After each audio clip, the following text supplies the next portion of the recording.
සුබ දවසක් කියලා ප්‍රාර්ථනා කරනවා යාළුවෝ සියලු දෙනාටම.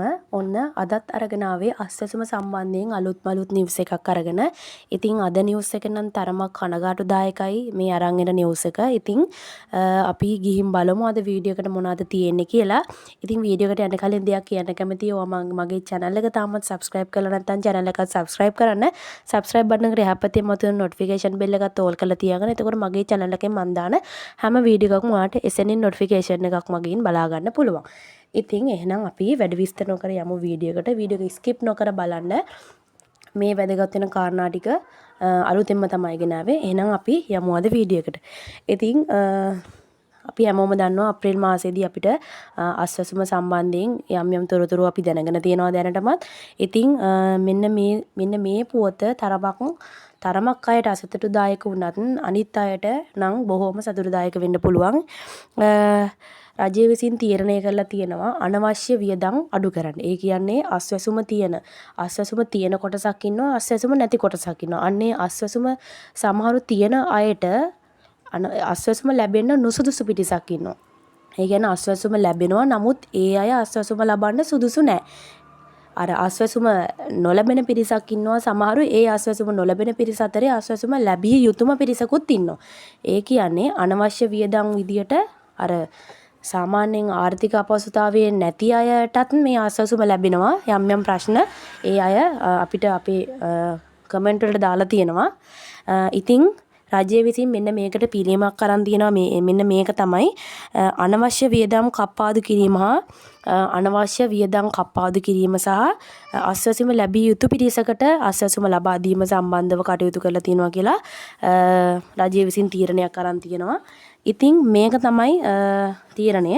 ඒ කියන්නේ මෙන්න මේ අය තමයි අස්වැසුම ලැබෙන්නේ නැහැ කියලා කප්පාදු කරලා තියෙන කොටස් ටික අපි බලමු පළවෙනි කණ්ඩායම මොකක්ද කියලා. ඒ කියන්නේ පළවෙනි අය තමයි සාමාන්‍යයෙන් හොඳට ගෙවල් දොරවල් හදලා තියෙන, යාන වාහන තියෙන අන්න ඒ අයට මෙන්න මේ අස්වැසුම කප්පාදු කිරීමට රජය විසින් තීරණය කරලා තියෙනවා. ඒ කියන්නේ හොඳට ගෙවල් දොරවල් එහෙම හදාගෙන, යාන වාහන තියෙන, සල්ලි මිල මුදල් ආර්ථික වශයෙන් අපහසුතාවයක් නැති අයට අස්වැසුම ලැබිලා තියෙනවා නම් අන්න ඒ අයගෙන් අස්වැසුම කප්පාදු කරන්න තමයි තීරණය කරලා තියෙන්නේ. ඊළඟට දෙවෙනි කොටාසේ තමයි ස්ථාවර තැන්පතු තියෙන අය.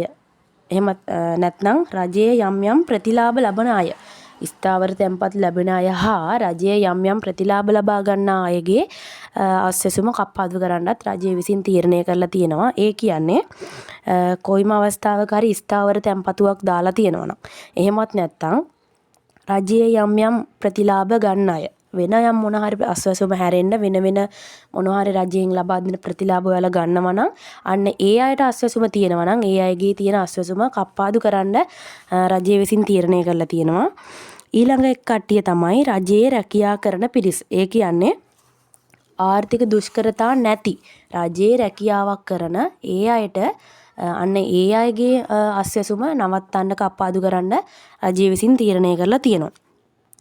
ඊළඟ පිරිස තමයි පවුලේ යම්කිසි අයෙක් විදේශගත වෙලා ඉන්නවා නම් ඒ අයගේ විදේශගත වෙලා ඉන්න අය තමන්ගේ පවුලට වියදමට සරිලන මුදල් එවනවා නම් දුෂ්කර අපහසුතා නැතුව ඒ විදේශගත වෙලා ඉන්න අය ඔයාලට ආර්ථික අපහසුතාවක් නැති තරමට මුදල් එවන අය ඉන්නවා නම් අන්න ඒ තෝරාගත් පිරිස ගේ අස්වැසුම කප්පාදු කරන්න තීරණය කරලා තියෙනවා. ඊළඟ අය තමයි හැබැයි මෙන්න මේ විදිහට තවත් තැනක සඳහන් කරලා තියෙනවා. නමුත් විදේශගත වෙලා ඉන්න අයගේ එම පවුල්වල ඉන්නවා නම් යම්කිසි කවුරු හරි විශේෂ අවශ්‍යතා ඇති අය, එහෙම නැත්නම් රෝගවලින් දීර්ඝකාලීන රෝගවලින් පෙළෙන අය, යම් මුදල් වියදම් වෙන රෝගවලින් පෙළෙන අය ඉන්නවා නම් අන්න ඒ අයගෙත් අස්වැසුම කපන්නේ නැහැ කියන තැන තමයි රජයේ ඉන්නේ. ඒ කියන්නේ විදේශගතලා ඉන්න පවුල්වල යම් හෝ රෝග තත්වලින් ඉන්න කට්ටිය ඉන්නවා නම් ඒ අයගේ අස්වැසුම කපන්නේ නැහැ කියලා දන්නලා තියෙනවා. ඊට අනිත් අය තමයි වෙළඳපළවල් තියෙන අය. සාමාන්‍යයෙන් ස්වයං රැකියාවල නිරත වෙනවා වගේ වෙළඳසැල් තමන්ගේම ව්‍යාපාර පටන් ගන්න එහෙම ඉන්න අයගේ අස්වැසුම ලැබී තියෙනවා නම් අන්න ඒ අයගෙත් අස්වැසුම කප්පාදු කරනවා කියලා රජය විසින් තීරණය කරලා තියෙනවා. ඊළඟ පිරිස තමයි ධනය, නිල බලය, අන්න ඒ අය තියාගෙන ඉන්න යම් ස්ථාවර තත්ත්වයක ඉන්න සමාජයේ ඉහළ පැලැන්තියේ ඉන්න අයගේ අස්වැසුම තියෙනවා නම් අන්න ඒ අයගේත් අස්වැසුම කප්පාදු කරනවා කියලා තමයි රජය විසින් තීරණය කරලා තියෙන්නේ. ඊළඟට තව කාරණයක් සඳහන් කරලා තියෙනවා. රජයේ රැකියාවෙන් ඉවත් වෙලා විශ්‍රාම සුවයෙන් ඉන්න අයට ඒ අයගේ පවුල්වල ඉන්න අයට ලෙඩ රෝග වලින් පෙළෙනවා නම් අන්න ඒ අයගේ අස්වැසුම කපන්නේ නැහැ කියලා දන්නලා තියෙනවා. ඒ කියන්නේ විශ්‍රාම අරගෙන ඉන්න පවුල්වල ඉන්නවා නම් ඒ අය ලෙඩ රෝග වලින් පෙළෙන අය ඉන්නවා නම් අන්න ඒ අයගේ අස්වැසුම කපන්නේ නැහැ කියලා දන්නලා තියෙනවා.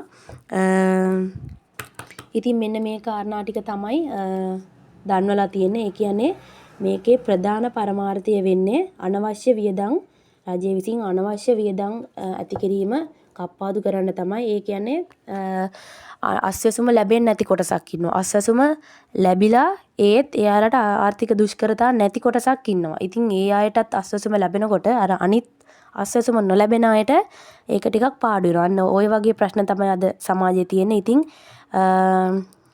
මේ ගත් පියවර එකාතකින් හොඳයි කියලාත් හිතනවා. ඉතින් රජයේ මේ විදිහට තීරණයක් කරන් තියෙන අනවශ්‍ය වියදම් කප්පාදු කරන්න කියලා. කොටින්ම කිව්වොත් අස්වැසුම ලැබීමට නුසුදුසු අයට මේ අස්වැසුම ලැබෙනවා. ඒ අස්වැසුම ඒ අයගෙන් කප්පාදු කරලා අස්වැසුම ලැබිය යුතු ආර්ථික දුෂ්කරතා ඇති ඒ අයට අස්වැසුම ලබා දෙන්න තමයි මේ රජය විසින් මේ තීරණය අරන් තියෙන්නේ. ඉතින් මේ වගේ තවත් වීඩියෝකින් හම්බෙන බලාපොරොත්තුවෙන් දැනට සමුගන්නවා. එහෙනම් මේ වීඩියෝ එකට කමෙන්ට් කරන්න, ලයික් කරන්න, ෂෙයා කරන්න, අනිත් අයටත් දැනගන්න මේ පණිවිඩය හැමෝටම ෂෙයා කරන්න. ඔයාලගේ අදහස් මේ වීඩියෝ එක පහලින් කමෙන්ට් කරන්න. එහෙනම් තවත් වීඩියෝකින් හමු වෙමු. එහෙනම් ඔයාලට සුබ දවසක්. ජය වේවා.